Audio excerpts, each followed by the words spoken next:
Supreme court कही देछि जदि आपनकर प्रॉपर्टी रजिस्टर अछि तेबे भी सेटा आपनकर नुह तो ए कथा सुनला परे सब लोग ए सेम कथा कहउचंती। तेरा बाप यहाँ छोड़कर गया था कि तेरी माँ?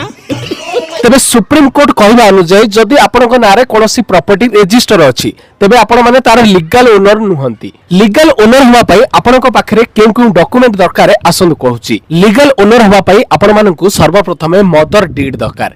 मदर डीड माने ए प्रॉपर्टी कोठु आसीची कहा पाखकु आसीथिला किए ट्रांसफर करिथिला टोटल आर बैकग्राउंड रे कोन कोन हेइथिला ए सबुर डिटेल्स आपण मानक पाखरे थिबा दरकार। सेकंड जहा ठारो आपण माने ए प्रॉपर्टी किनिचंती माने जहा को पैसा देइचंती सेलर को ता पाखकु ए प्रॉपर्टी आसिला केमती जदि ताकू ता घर वाला किए ता नारे करि देइचंदी ए प्रॉपर्टी तो सेमानकर रजिस्टर उइल दरकार एवं तार जदि कोनोसी भाई भौणी किए भी अछंती तो सेमानकर नो ऑब्जेक्शन सर्टिफिकेट भी दरकार। तापर आपण मानकु बैंक रो एनओसी दरकार। बैंक रो एनओसी सहित आपनकर इलेक्ट्रिसिटी रो भी एनओसी दरकार। इलेक्ट्रिसिटी रो एनओसी सहित प्रॉपर्टी टैक्स रो भी एनओसी दरकार। जो सोसाइटी रे आपण माने रहउचंती से सोसाइटी रो भी नो ऑब्जेक्शन सर्टिफिकेट आपण मानकु दरकार। आ नेक्स्ट आपण माने जे सेलर को पैसा देइचंदी ताकू को थ्रू रे पैसा देइचन तार भी प्रूफ दरकार। जी आपण को ठार पैसा नेइची से कहा थ्रू रे पैसा नेइची तार भी प्रूफ दरकार। तो आगुरु तो प्रॉपर्टी नबा बहुत ही झिंझटर काम थिला एबे आहुरी झिंझट होई गलानी।